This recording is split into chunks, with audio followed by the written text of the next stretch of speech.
आज हम आंग्ल मैसूर युद्ध पढ़ने वाले हैं। जैसा कि हमने पिछली क्लास में पढ़ा था, पिछली क्लास में समझा था कि फर्स्ट युद्ध और सेकंड वाला हमने समझ लिया था। और आज का जो टॉपिक है वो बहुत ही इम्पोर्टेंट है। आज का टॉपिक है आंग्ल मैसूर युद्ध का तृतीय युद्ध और चौथा युद्ध। हम आज दोनों इस टॉपिक को कवर कर लेंगे, ठीक है। तो यह परीक्षा के लिए बहुत ही महत्वपूर्ण है, बार बार क्वेश्चंस आते रहते हैं। जैसा कि हमने समझा था कि जो आंग्ल मैसूर युद्ध है उसमें जो सेकेंड युद्ध हुआ था वो बराबरी पे खत्म हुआ था, लेकिन अब ऐसा होगा नहीं। अब बराबरी वाला मामला चला गया है, ठीक है। तो अब जो है वो इक्वालिटी वाला मामला चला गया कि जो बराबरी अब होगी, तो कोई अभी बराबरी वाला मामला नहीं था। अब जो है वो कुछ दूसरा नया मामला आएगा। तो अब जो है वो तृतीय युद्ध के बारे में हम स्टडी करना शुरू करते हैं बच्चों। तो ध्यान रखना है, तृतीय युद्ध में कौन कौन से प्लेयर थे। तृतीय युद्ध में प्लेयर कौन थे? तृतीय युद्ध में प्लेयर थे टीपू सुल्तान वर्सेस अंग्रेज। टीपू सुल्तान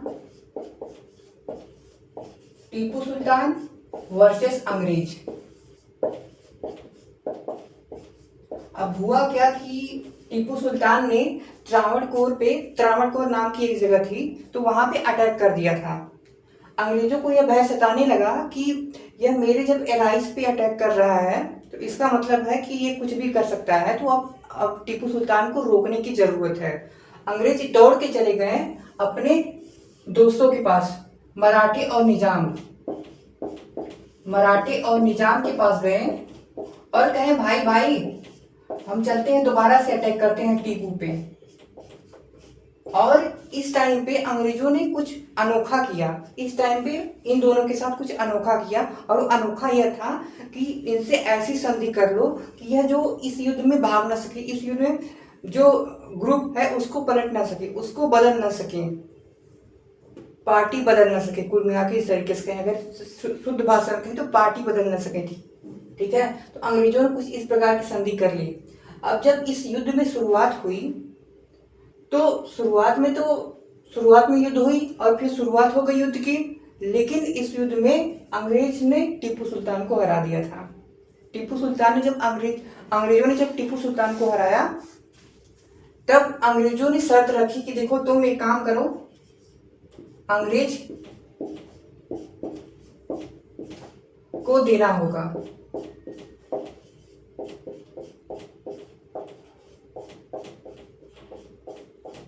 ये तुम्हारा जो है वो आधा भूभाग दे दो, तुम्हारा जो आधा भूभाग है वो दे दो, प्लस कुछ हर्जाने के रूप में दे दो। और जब तक तुम हर्जाना नहीं देते हो तब तक तुम अपने बच्चों को, अपने जो 2 बच्चे हैं उनको बंधक के रूप में हम लेके जा रहे हैं, तुम्हारे 2 बच्चों को। इस प्रकार का अपमान हुआ था टीपू सुल्तान का तृतीय मैसूर युद्ध में। तो ध्यान रखना है, सबसे पहले टीपू सुल्तान का भूभाग गया, भूभाग गयो, उसके बाद हर्जाना, उसके बाद बेटे, तीसरा वाला बेटे। समझ रहे हो, ये पर्सनल हो गया। अब तक तो था कि चलो ये युद्ध चल रहा है, युद्ध में भूभाग भी गया, हर्जाना भी टीपू सुल्तान को अंग्रेजों को देना पड़ता है। लेकिन अब इसके बाद ये बेटे भी उठा ले गए, सब टीपू सुल्तान के बेटे को भी उठा ले गए थे।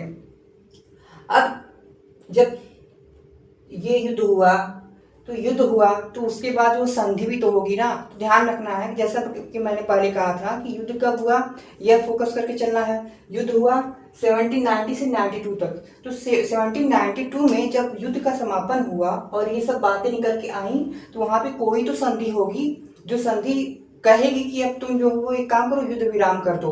तो उस युद्ध विराम करने के लिए जो संधि हुई थी वो हुई थी श्रीरंगपट्टनम की संधि, ट्रीटी ऑफ श्रीरंगपट्टनम।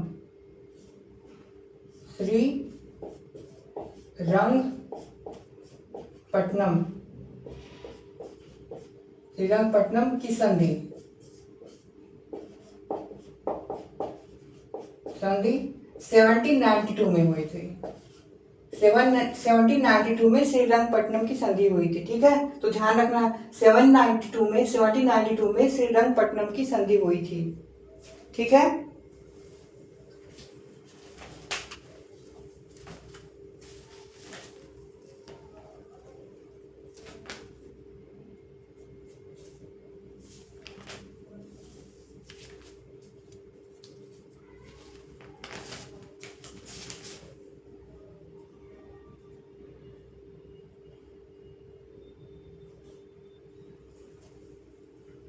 1792 में श्रीरंगपट्टनम की संधि हो गई थी। अच्छा, जब ये संधि हो गई, ये सब चीजें हो गई, तो अब टीपू सुल्तान के अंदर यह भावना थी कि मेरा तो सम्मान तो गया ही, सम्मान तो जा ही रहा है, उनका दबदबा कम हो रहा है, उनका जो एरिया पे दबदबा था वो कम हो रहा था।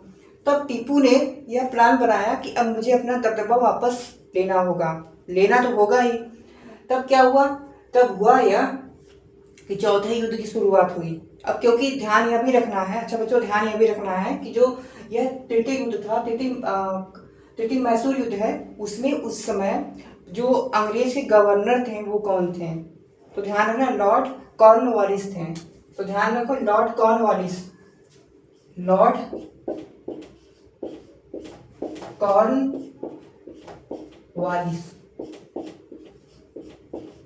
ये थे तृतीय युद्ध में।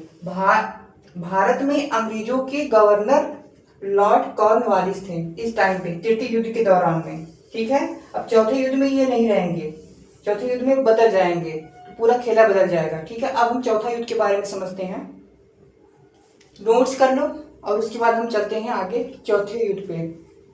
देखो ध्यान रखना है, हमेशा ध्यान रखना है कि जो ये गवर्नर होंगे उस टाइम पे, यह भी ध्यान रखना है, प्लेस कौन सा था यह भी ध्यान रखना है, ईयर कौन सा था यह भी ध्यान रखना है, प्लस जो ट्रीटी कौन सी हुई यह भी ध्यान रखना है। ठीक है, तो जब ट्रीटी याद रखोगे, ईयर याद रखोगे, प्लेयर याद रखोगे, प्लेस याद रखोगे, तो फिर जो है वो घबराने की जरूरत नहीं है, आराम से चीजें हो जाएंगी, आराम से तुम्हारा नंबर आ जाना ही है, कोई प्रॉब्लम नहीं होने वाली है। चलो अब यहाँ पे हम चौथे युद्ध के बारे में समझते हैं।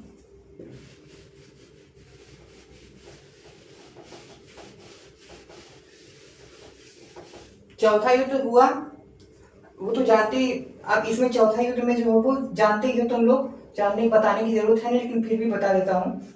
अब जो ये टीपू सुल्तान थे, टीपू सुल्तान, ये इनका फाइनल युद्ध था वर्सेस अंग्रेज। अगर स्टोरी थोड़ा सुननी हो तो सुन लो कि यहाँ पे जो हुआ ऐसा क्या हुआ कि त्रावणकोर पे अटैक करने से ही केवल अंग्रेज अटैक कर दिए टीपू सुल्तान पे, कोई और कारण भी था? देखो और भी कारण था, ऐसा नहीं था बस यहाँ पे त्रावणकोर पे अटैक टीपू सुल्तान ने कर दिया तो अंग्रेजों ने भी अटैक कर दिया था, ऐसा नहीं था। कारण यह था कि टीपू सुल्तान ने जब त्रावणकोर पे अटैक किया था, प्लस टीपू सुल्तान इकोनॉमिक जो वो अपनी डिपेंडेंसी को जो वो और इकोनॉमिक इंडिपेंडेंसी की ओर जा रहे थे, कि मतलब अपने आप को इकोनॉमिक के रूप में मजबूत करने का प्रयास कर रहे थे, फ्रांसीसियों से हेल्प ले रहे थे, जबकि उस टाइम पे मिला नहीं था, लेकिन वो फ्रांसीसियों के सहयोग में आना चाहते थे, आ भी रहे थे।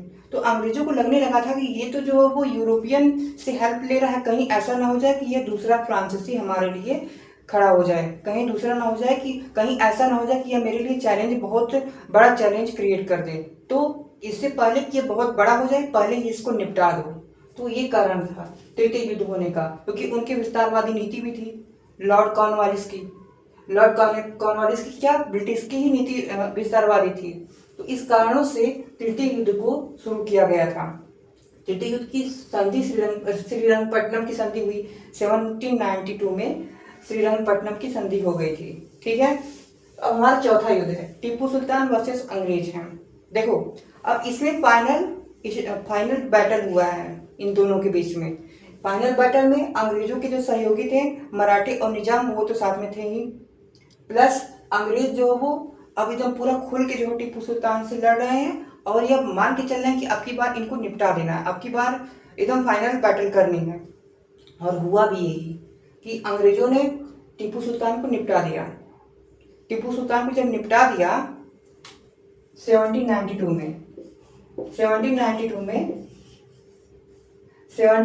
में ये अंग्रेज यहाँ की राजधानी मैसूर की राजधानी श्रीरंगपट्टनम पे अटैक करते हैं, मैसूर को घेर लेते हैं, श्रीरंगपट्टनम पे अटैक करते हैं, और अटैक के दौरान ही, अटैक जब करते हैं तो टीपू सुल्तान और अंग्रेजों में बहुत बेसर लड़ाई होती है। जब लड़ाई होती है तो अंग्रेजों ने टीपू सुल्तान को हराया, टीपू सुल्तान ने वीर गति को प्राप्त कर लिया। तब हुआ यह कि अंग्रेज अब भी कंफ्यूज थे कि क्या हमें डायरेक्ट मैसूर के शासन पे, मैसूर की गद्दी पे बैठना चाहिए, या हमें वही पुराना नियम अपनाना चाहिए कि अपने सीएम को बैठाओ।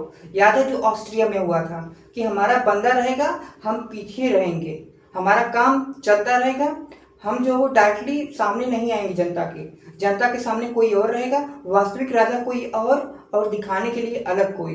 तो फिर वही काम यहाँ पे भी चतुर्थ युद्ध में भी इन्होंने किया, फोर्थ बैटल युद्ध में अंग्रेजों ने किया था कि दिखाने का राजा कोई और था और खाने का राजा कोई और था। ठीक है, असली मालिक कोई और, नकली कोई और था। ठीक है, तो फिर वड़ियार वंश के ही जो जहाँ से हैदर अली निकले थे वहां से सेना से, तो उसी वंश के राजा को बना दिया गया, उसी वंश के राजा को सेना में जो वो उसी वंश के राजा को शासक बना दिया गया। और शर्त यह रखा गया कि देखो तुम मेरी बात मानोगे, तुम ऐसा कुछ नहीं करोगे जो हमारे हित में ना हो। ठीक है, तो अगर आप लोगों को यह वीडियो अच्छी लगी हो तो लाइक करें, सब्सक्राइब करें और शेयर करें।